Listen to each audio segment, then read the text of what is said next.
Hello दोस्तों, welcome to Ganesh न्यायपथ। आज हम भारतीय राज्य व्यवस्था में लोकसभा के बारे में पढ़ेंगे, जो आरआरबी, एनटीपीसी और ग्रुप डी जैसी परीक्षाओं में विगत वर्षों में पूछे गए प्रश्न हैं। तो आइए देखते हैं एक एक प्रश्न, कौन कौन से प्रश्न पूछे गए हैं प्रीवियस ईयर में। भारत के प्रधानमंत्री अपनी सरकार के खिलाफ अविश्वास प्रस्ताव पर मतदान में भाग नहीं ले सकते यदि वे लोकसभा के सदस्य हैं, राज्यसभा के सदस्य होने पर, लोकसभा के विपक्षी दलों द्वारा निषिद्ध हैं या बहुमत में हैं। तो अगर वे राज्यसभा के सदस्य होंगे तो अविश्वास प्रस्ताव पर वोटिंग नहीं कर सकते हैं। इसकी व्याख्या देखेंगे। ऑप्शन बी सही होगा इसमें। अविश्वास प्रस्ताव केवल लोकसभा में लाया जाता है यदि प्राइम मिनिस्टर राज्यसभा के सदस्य हैं, तो वे बोल सकते हैं लेकिन वोट नहीं दे सकते, क्योंकि अविश्वास प्रस्ताव केवल लोकसभा में पेश किया जाता है। अगर वे राज्यसभा के सदस्य होंगे तो लोकसभा में वोट नहीं दे सकते। आगे देखेंगे। अखिल भारतीय सेवाओं के निर्माण के लिए संविधान के तहत कौन उत्तरदायी है? तो जो अखिल भारतीय सेवाओं के निर्माण संबंधी जो शक्ति प्रदान है वो राज्यसभा को प्रदान है। तो ऑप्शन ए सही होगा। अनुच्छेद 312 के अनुसार नई अखिल भारतीय सेवाओं जैसे कि आईएएस, आईपीएस, आईएफएस का सृजन केवल राज्यसभा के 2/3 बहुमत वाले प्रस्ताव से ही हो सकता है। तो ऑप्शन ए सही होगा, राज्यसभा। आगे प्रश्न देखेंगे। राज्यसभा के सदस्यों का चुनाव किनके द्वारा किया जाता है? तो राज्यसभा के सदस्यों का चुनाव किनके द्वारा किया जाता है? राज्यों की विधानसभाओं के सदस्यों के द्वारा, लोकसभा सदस्यों के द्वारा, भारत की जनता द्वारा, विधान परिषद के सदस्यों द्वारा। तो राज्यसभा के सदस्यों का चुनाव राज्यों के विधानसभाओं के सदस्यों के द्वारा किया जाता है। तो ऑप्शन ए सही होगा। सदस्यों का कार्यकाल 6 वर्ष का होता है। आप लोग याद रखिएगा, 1/3 सदस्य हर 2 वर्ष में रिटायर होते रहते हैं। ये भी आप लोग याद रखिएगा। राज्यों के विधानसभाओं के सदस्यों के द्वारा राज्यसभा के सदस्यों का चुनाव होता है। राज्यसभा राज्यों का प्रतिनिधित्व करती है। इनका चुनाव जनता सीधे नहीं करती, बल्कि जनता द्वारा चुने गए विधायक यानी एमएलए करते हैं। आगे देखेंगे। राज्यसभा को अन्य किस नाम से जाना जाता है? तो राज्यसभा को अन्य किस किस नामों से जाना जाता है? इसको अपर हाउस बोलते हैं, अपर हाउस को उच्च सदन बोलते हैं,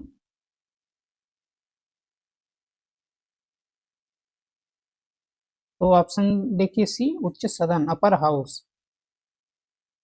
निम्न सदन लोकसभा को, और जो उच्च सदन होता है काउंसिल ऑफ स्टेट, तो राज्यसभा को बोलते हैं। तो राज्यसभा को उच्च सदन या काउंसिल ऑफ स्टेट कहा जाता है।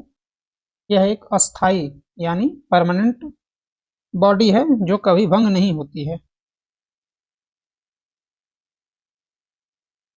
प्रश्न नंबर 5वां देखेंगे। ऐतिहासिक संदर्भ में यदि राष्ट्रपति की राय में लोकसभा में आंग्ल जो भारतीय होते हैं, आंग्ल भारतीय समुदाय का प्रतिनिधित्व प्राप्त पर्याप्त नहीं था, तो वे कितने सदस्य मनोनीत कर सकते थे? तो 2 सदस्य मनोनीत कर सकते, जिसको 104वां संविधान संशोधन 2019 में समाप्त कर दिया गया। तो 2 सदस्यों को मनोनीत कर सकते थे। 2020 में पहले अनुच्छेद 131 के तहत 2 सदस्य मनोनीत होते थे। 104वां संविधान संशोधन 2019 में इस प्रस्ताव को समाप्त कर दिया। जो प्रावधान था इसको समाप्त कर दिया गया। आगे देखेंगे। प्रश्न नंबर 6, लोकसभा की बैठक आयोजित करने के लिए सदस्यों की न्यूनतम संख्या यानी जो गढ़ पूर्ति होती है कितनी होनी चाहिए। तो इसको अनुच्छेद 100 का क्लास 3 में लोकसभा और राज्यसभाओं के गढ़ पूर्ति के बारे में प्रावधान किया गया है। जो उसके मैक्सिमम सदस्य होते हैं उनका 1/10वां भाग होता है। तो ऑप्शन सी सही होगा। लोकसभा में 550 और राज्यसभा में 250 का अगर 1/10 करेंगे तो लोकसभा में 55 और राज्यसभा में 25 होना चाहिए।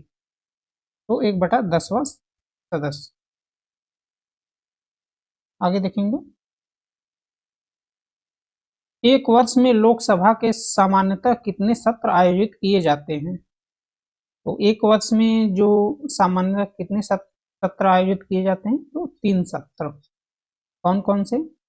Budget session, monsoon session, winter session.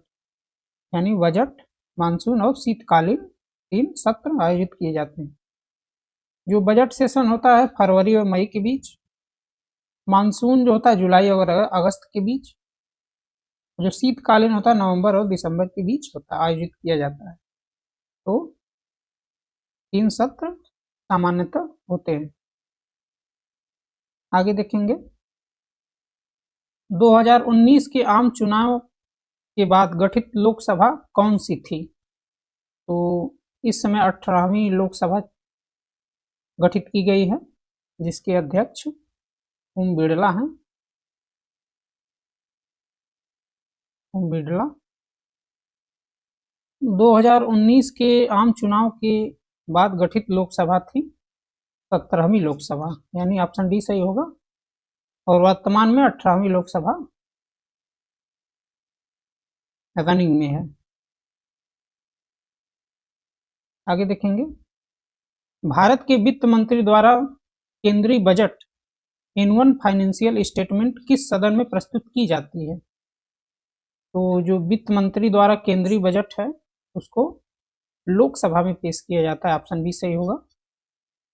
धन विधेयक और बजट केवल लोकसभा में पेश किया जा सकता है। संविधान में इसे वार्षिक वित्तीय विवरण कहा जाता है। यह कौन सा अनुच्छेद इससे संबंधित है? 112। तो आप लोग याद रखिएगा, इससे 112 संबंधित है, लोकसभा में पेश किया जाता है। परीक्षा के दृष्टि से इसको देखते हैं। अनुच्छेद 312 अखिल भारतीय सेवाओं जो राज्यसभा की शक्ति। अनुच्छेद 112 वार्षिक वित्तीय विवरण, जिसको आम बोलचाल भाषा में बजट कहते हैं। गढ़पूर्ति से संबंधित कुल सदस्यों का 1/10वां भाग होता है। अनुच्छेद इससे संबंधित 100 का 3 है। सत्रों के बीच अंतर मैक्सिमम 6 महीने में होता है। एंग्लो इंडियन 104वां संविधान संशोधन द्वारा 2019 में इसको समाप्त कर दिया गया।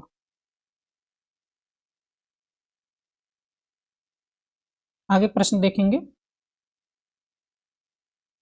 यदि यह प्रश्न उठता है कि कोई विधेयक धन विधेयक है या नहीं है, तो इसका अंतिम निर्णय कौन लेता है।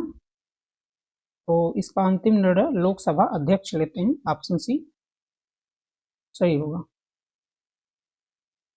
लोकसभा अध्यक्ष। अनुच्छेद 110(3) के अनुसार यदि यह प्रश्न उठता है कि कोई विधेयक धन विधेयक है या नहीं, तो लोकसभा अध्यक्ष का निर्णय अंतिम होता है। आगे देखेंगे, धन विधेयक के संदर्भ में राज्यसभा जो होती है लोकसभा द्वारा पारित विधेयक को अधिकतम कितने दिनों तक रोक सकती है। तो यदि लोकसभा ने विधेयक पारित किया है धन विधेयक, तो राज्यसभा कितने दिनों तक रोक सकती है? 14 दिनों तक। ऑप्शन सी सही होगा,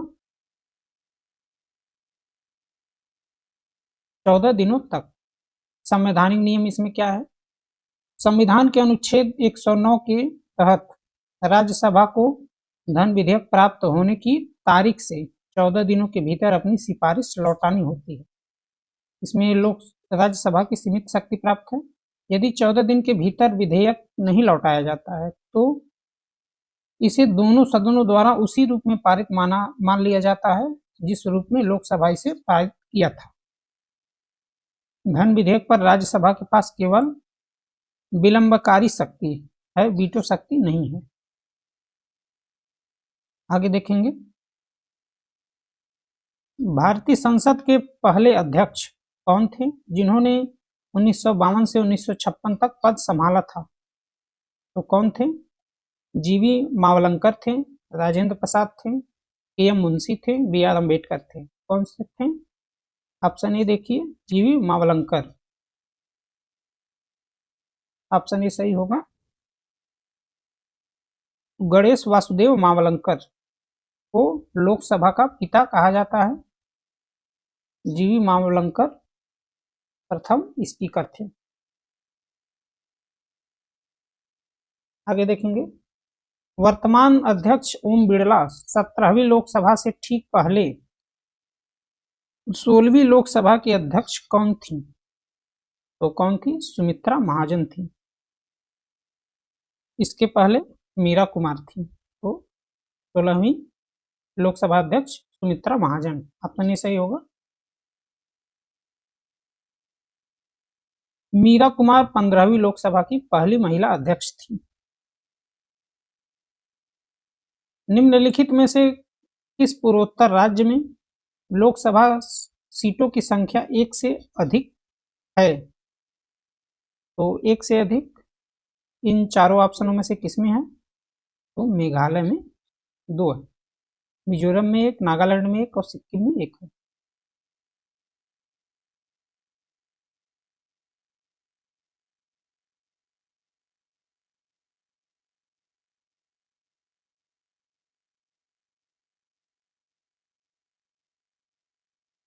भारत में प्रथम लोकसभा आम चुनाव किस वर्ष आयोजित किए गए थे? तो भारत में प्रथम लोकसभा आम चुनाव किस वर्ष आयोजित किए गए थे? 1947, 1948 में।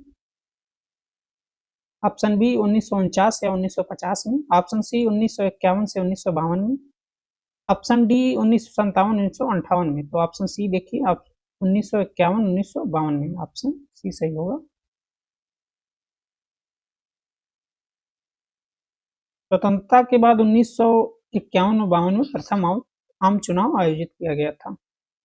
इसमें विनर कांग्रेस थी, 364 सीट प्राप्त हुए थे। प्रथम प्रधानमंत्री कौन थे? पंडित जवाहरलाल नेहरू। आगे देखेंगे, महत्वपूर्ण बिंदु, केवल लोकसभा अध्यक्ष प्रमाणित करते हैं, राज्यसभा के पास केवल 14 दिन की शक्ति होती, 14 दिन रख सकते हैं। जीवी मावलंकर प्रथम स्पीकर थे।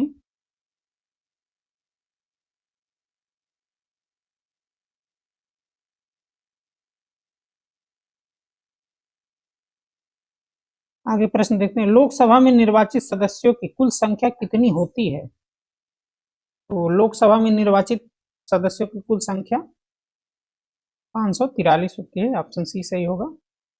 भारतीय संविधान के अनुच्छेद 81 के अनुसार लोकसभा में राज्यों से कुल 530 और संघ राज्य क्षेत्रों से 13 सदस्य चुने जाते हैं, इसलिए कुल निर्वाचित संख्या 543 है।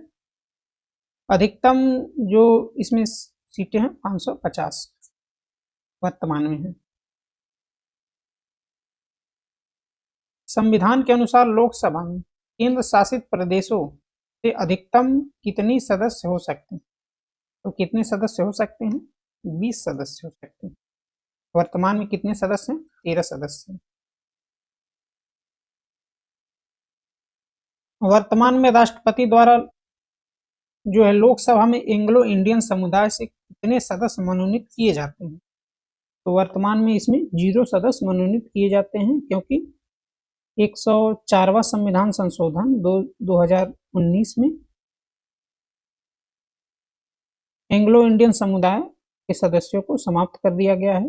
अनुच्छेद 331 के तहत राष्ट्रपति 2 एंग्लो इंडियन समुदाय को मनोनीत करते थे, लेकिन 104वें संविधान संशोधन अधिनियम 2019 के द्वारा इस व्यवस्था को समाप्त कर दिया गया है। अब लोकसभा में सभी सदस्य निर्वाचित होते हैं, कोई मनोनीत नहीं होता। आगे प्रश्न देखते हैं, लोकसभा अध्यक्ष का चुनाव किसके द्वारा किया जाता है? तो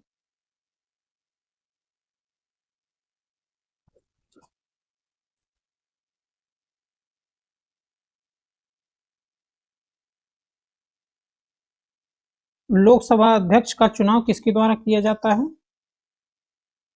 तो इसमें लोकसभा के सभी सदस्यों के द्वारा किया जाता है। ऑप्शन सी सही होगा। लोकसभा अध्यक्ष का चुनाव केवल लोकसभा के सदस्यों द्वारा अपने ही बीच से किया जाता है। राष्ट्रपति द्वारा राष्ट्रपति या राज्यसभा के सदस्यों इस प्रक्रिया में भाग नहीं लेते हैं। अध्यक्ष सदन का सदस्य होना अनिवार्य होता है। तो ऑप्शन सी सही होगा इसमें। आगे देखते हैं, लोकसभा और राज्यसभा की संयुक्त बैठक की अध्यक्षता कौन करता है? तो अनुच्छेद 108 जो संयुक्त बैठक का प्रावधान करता है, आप लोग अनुच्छेद याद रखिएगा, 108 में लोकसभा के अध्यक्ष करते हैं। तो ऑप्शन बी सही होगा। अनुच्छेद 108 के तहत राष्ट्रपति संयुक्त बैठक बुलाते हैं, लेकिन अनुच्छेद 118(4) के अनुसार इसकी अध्यक्ष लोकसभा अध्यक्ष होते हैं। नवगठित लोकसभा की जो पहली बैठक की अध्यक्षता कौन करता है? तो लोकसभा के जो नवगठित लोकसभा की बैठक की अध्यक्षता कौन करता है? प्रोटेम स्पीकर करते हैं। ऑप्शन ए सही होगा। लोकसभा की पहली महिला अध्यक्ष के रूप में किसे नियुक्त किया गया था? तो लोकसभा की पहली महिला अध्यक्ष कौन थी? मीरा कुमार थी। ऑप्शन बी सही होगा। मीरा कुमार 15वीं लोकसभा 2009 से 2014 में पहली महिला स्पीकर बनी। सुमित्रा महाजन जो थी दूसरी महिला स्पीकर 2016वीं लोकसभा स्पीकर थी। जीवी मावलंकर लोकसभा के सबसे पहले अध्यक्ष थे। परीक्षा की दृष्टि से याद रखने योग्य अनुच्छेद 81 लोकसभा की संरचना के बारे में बताता है। अनुच्छेद 108 और 118, 108 संयुक्त बैठक और अध्यक्ष कौन होंगे? 118(4) के अनुसार लोकसभा स्पीकर होंगे। 104वां संविधान संशोधन 2019 एंग्लो इंडियन मनोनयन को समाप्त किया गया। प्रथम स्पीकर मावलंकर, प्रथम महिला मीरा कुमार, वर्तमान में ओम बिड़ला हैं।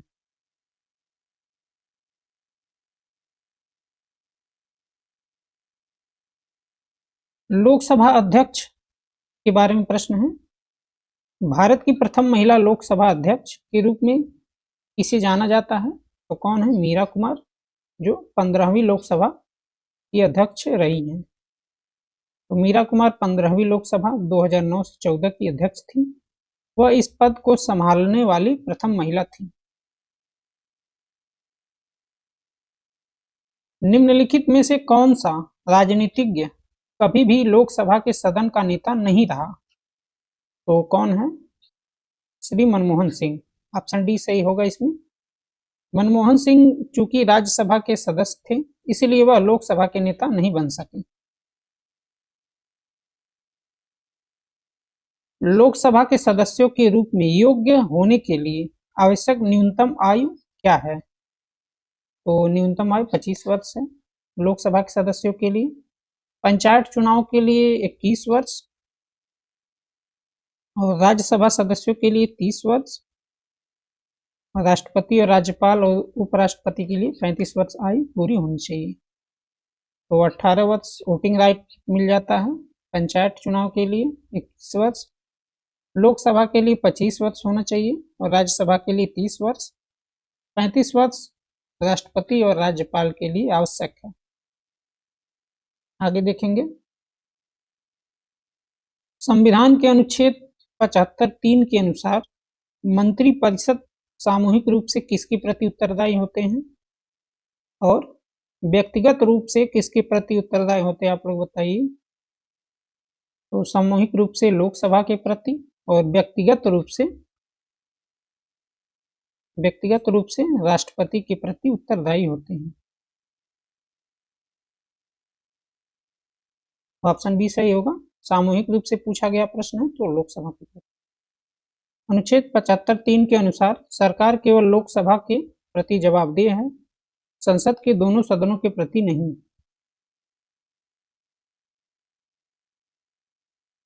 आगे देखेंगे, सांसद जो स्थानीय क्षेत्र के विकास योजना के तहत सांसद स्थानीय क्षेत्र विकास योजना के तहत प्रत्येक सांसद को वार्षिक रूप से कितनी राशि आवंटित की जाती है? तो प्रत्येक सांसद को प्रति वर्ष 5 करोड़ रुपया आवंटित किया जाता है।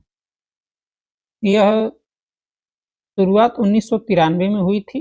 वर्तमान में विकास कार्यों के लिए 5 करोड़ प्रति वर्ष आवंटित किए जाते हैं।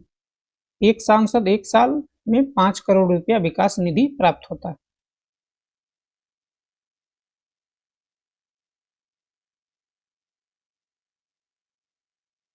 लोकसभा सदस्यों के कार्यकाल की अवधि कितनी होती है? तो लोकसभा सदस्यों की कार्यकाल की अवधि 5 वर्ष होती है, जबकि राज्यसभा के सदस्यों का कार्यकाल जो होता है 6 वर्ष होता है। संविधान के अनुच्छेद 83(2) के अनुसार लोकसभा का कार्यकाल प्रथम बैठक से 5 वर्ष है। 42वें संविधान संशोधन 1976 में इसे 6 वर्ष किया गया था, लेकिन 44वां संविधान संशोधन 1978 द्वारा इसे पुनः 5 वर्ष कर दिया गया है। आपातकाल में संसद इसे 1 वर्ष के लिए बढ़ा सकते हैं। तो कौन सा ऑप्शन सही होगा? ऑप्शन डी सही होगा इसमें। राज्यसभा अगर पूछेगा तो 6 वर्ष सदस्यों के कार्यकाल होता है, जिसमें 1/3 सदस्य हर 2 साल में रिटायर होते रहते हैं।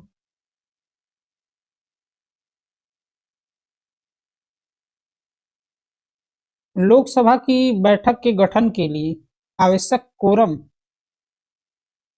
सदन के कुल सदस्यों का कितना भाग होता है? तो कुल सदस्यों का 1/10वां भाग है, तो 10वां भाग होता है। ऑप्शन डी सही होगा। अनुच्छेद 103 के अनुसार लोकसभा या राज्यसभा की बैठक की वैधता के लिए कुल सदस्यों का 1/10वां भाग उपस्थित होना अनिवार्य है। मुख्य विपक्षी दल की मान्यता के लिए भी यह 1/10वां आवश्यक है। तो मैक्सिमम जो लोकसभा में होता है 550, इसका 10वां भाग 55 होगा। तो लोकसभा में गणपूर्ति के लिए 55 सदस्य होना आवश्यक होता है, और राज्यसभा का मैक्सिमम 250 है, तो 25 सदस्य गणपूर्ति के लिए आवश्यक है। लोकसभा में किस राज्य की सीटें की जो संख्या है दूसरे स्थान पर आती है? लोकसभा में किस राज्यों की सीटों की संख्या दूसरे स्थान पर आती है? प्रथम पर उत्तर प्रदेश, जिसमें 80 सीटें हैं। दूसरे पर महाराष्ट्र, जिसमें 48 सीटें वर्तमान में। तो दूसरे पे महाराष्ट्र, सही उत्तर महाराष्ट्र होगा। ऑप्शंस में नहीं है, इस वजह से यह गलत होगा।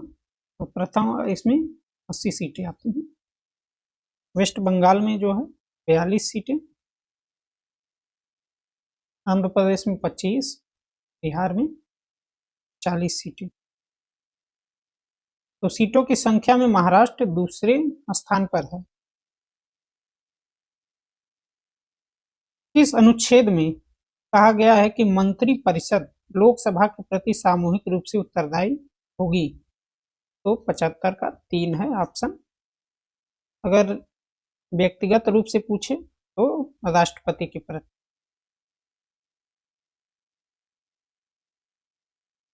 अनुच्छेद 75 का 3 संसदीय लोकतंत्र की नींव है। यह सुनिश्चित करता है कि सरकार जो कार्यपालिका तभी तक सत्ता में है जब तक उसे जो लोकसभा निम्न सदन का विश्वास प्राप्त है। सरकार राज्यसभा के प्रति उत्तरदायी नहीं होती। कौन सा अनुच्छेद राष्ट्रपति को सूचना देने के संबंध में प्रधानमंत्री के कर्तव्यों से संबंधित है? कौन सा अनुच्छेद है? अनुच्छेद 78। ऑप्शन डी सही होगा। अनुच्छेद 78 क्या कहता है? प्रधानमंत्री का यह कर्तव्य निर्धारित करता है कि संघ के प्रशासन और विधायी प्रस्ताव से संबंधित जानकारी राष्ट्रपति को दें।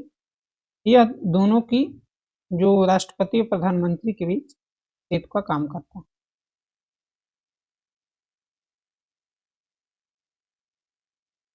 इसमें महत्वपूर्ण बिंदु देखते हैं। अनुच्छेद 83 का 2, लोकसभा के कार्यकाल जो 5 वर्ष होगा, आपातकाल में 1 वर्ष बढ़ाया जाता है। अनुच्छेद 100 का 3 कोरम को बताता है, जो 1/10वां सदस्य होते हैं। लोकसभा में 55 और राज्यसभा में 25। अनुच्छेद 78 प्रधानमंत्री का कर्तव्य निर्धारित करता है, राष्ट्रपति को प्रशासन की सूचना देने के लिए। 75 का 3 सामूहिक उत्तरदायित्व, जो सरकार लोकसभा के प्रति उत्तरदायी होती है। तो आज का वीडियो आप लोग कैसा लगा कमेंट में जरूर बताइएगा और चैनल को subscribe. Thank you for watching.